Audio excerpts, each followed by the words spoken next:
How's it going, everyone? And welcome back to this journey through making a video game cover. In this episode, we're going to take a look at the mastering chain, which I mentioned we did start on back during the basic mixing stage. We added infinity EQ and virtual tape machine, but I'm going to completely reset this and we're going to do this again. So, first thing I do is grab infinity EQ. We're going to go to a fairly large section. We'll go right here.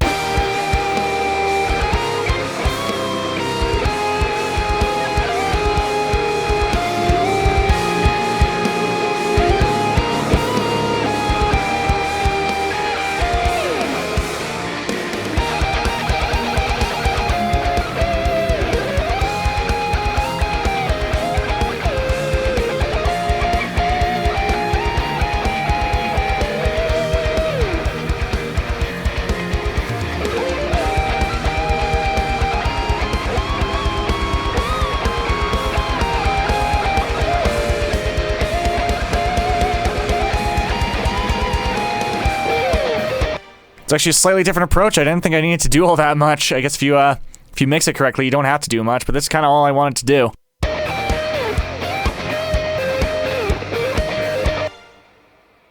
Next thing we're going to do is we're going to grab virtual tape machine. And same settings, 15 EPs, FG 456, and 2-inch 16 track.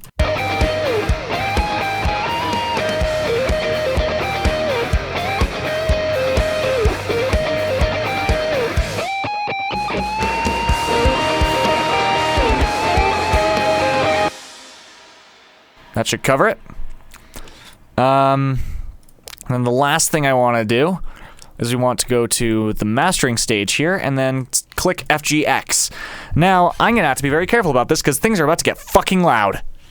Let's not blow up my speakers. So FGX here is a limiter, which is a special type of compressor that you could basically think of it like you know how a compressor has like the ratio, like in this case it goes up to 8, then FG gray goes like clear up to 10. This limiter is a compressor with an infinite to 1 ratio, or can have an infinite to 1 ratio. Apparently this has a compression stage, which I don't actually want to be using. So here we have the limiter side. Now, you'll hear a lot of people saying that you ought to be making your loudness go up to 16 LUFS. I disagree. Just make it as loud as you can without clipping it too much. Set the ceiling here to 0, which will be your threshold, and then we're going to start increasing the gain.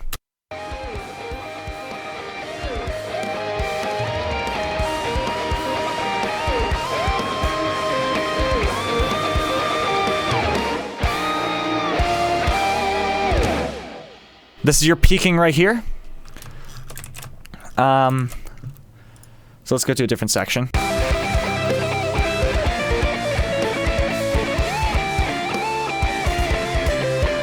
Sorry, this is your gain reduction. This is how much gain reduction you're seeing.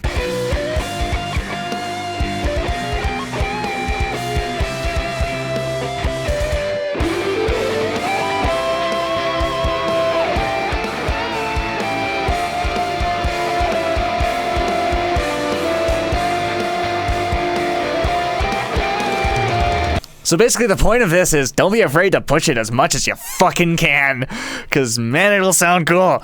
Because like here's the comparison of it on and it off.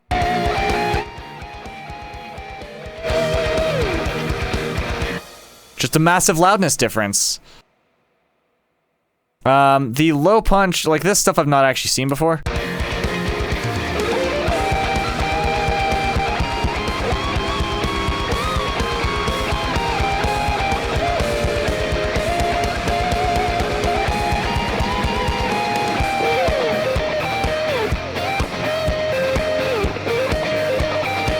It's actually pretty cool. I kind of like that. Let me grab Spectrum Analyzer here really quick.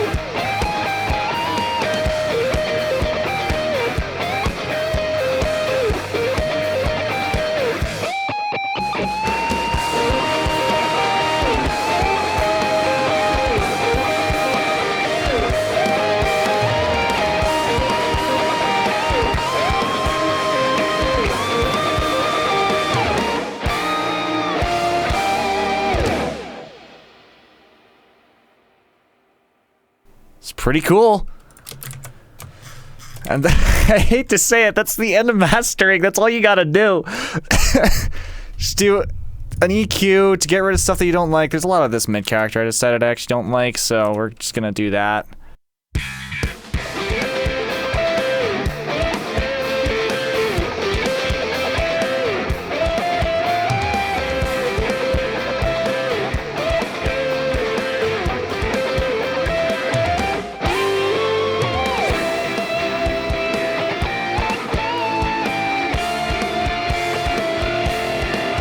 That is freaking sweet. I'm just gonna say, sorry, I freaking love this song, so.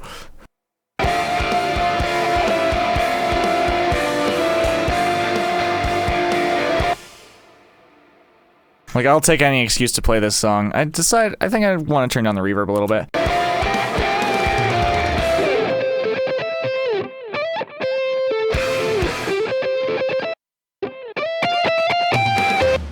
That's not the thing I meant to send it to.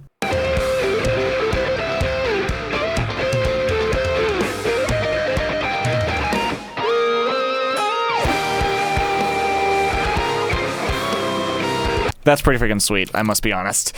Now, at this point in the process, there's a reason why I'm doing these things a week apart. If you are following along as I'm doing these, then there's a good reason why I'm doing these a week apart, and that is because of the ear fatigue that I mentioned in the last video. A lot of the last video was actually shot over 3 different sessions going through the mixing side. I've done the mastering immediately after I ended the mixing stage. There's a good reason not to do that, and it is because of ear fatigue. But if you are like me and you kind of know what works, you don't really need to worry about that, but it's always, always, always good practice to take a break between the different stages of this process. So what I'm going to say that the next part of the mastering process is to export it, which we'll get to here in just a second. Put it into like a Google Drive folder that you can pull up on your phone. Give it another day and listen to it that next day on your phone first. If there are things that scream out to you that are like egregiously wrong that you don't particularly like, then come back and fix them. Because if you're like me and you have particularly good speakers, or if you got like pretty good headphones, then these will skew what you hear even if it's been a day. So listen on your phone instead. That being said, that should just about cover what it is that I want to do for this. I may change things between now and, frankly, when the video comes out full stop. Like you can probably see, you've probably been seeing, I've actually been recording this clear back in December of last year. That's going to do it for this part of this journey through music. Actually, you know what? Before we do that, let me show you guys exporting. So you probably noticed these locators that I mentioned before, like how you can loop things by doing that or pressing that button. If you set them across the entire range of your song, so like from here, just a beat before the lead guitar starts is usually fine. Clear to the end of the song, roughly when the reverb stops.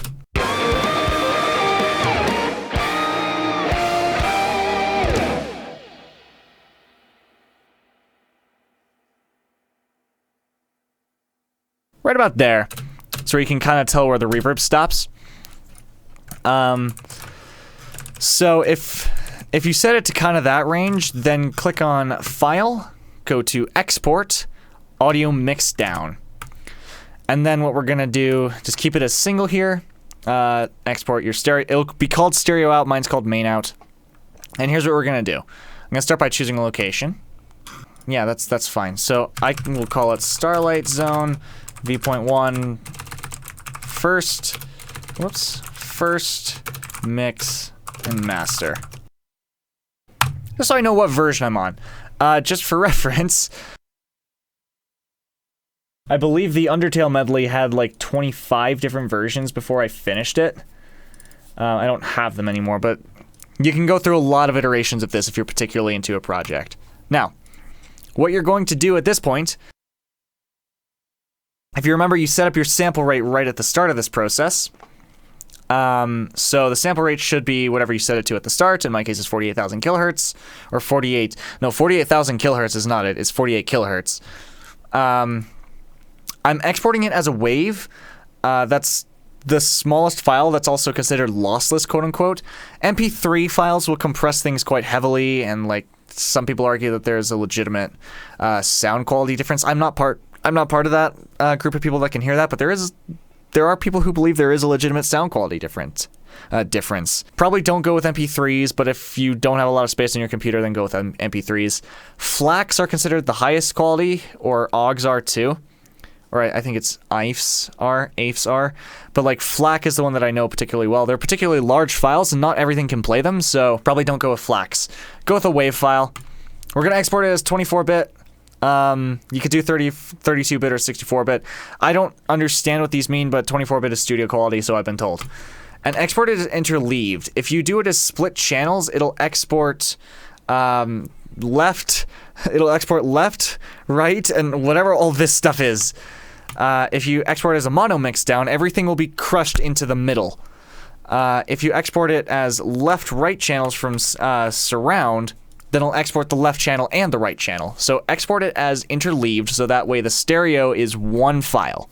And that should be everything that you need to adjust here. Just click Export Audio, and it'll do. Quite slowly. But that, of course, now, while this is exporting, is the last thing that I want to do. And next time, we're going to take a look at doing the video content. Recording the video. And because of how I do my videos, the next video will actually be shot as I am going to be doing the video, as I'm going to be doing the video, but not the audio. Whereas in my first tutorial for this, I recorded the recording video segment before I did the actual audio parts, because I recorded live at the time. So I'll go through like the best ways to go about doing all that stuff when we get to it. So with that, thank you guys very much for watching. See you in the skies, Dragonites. All the best, and take care.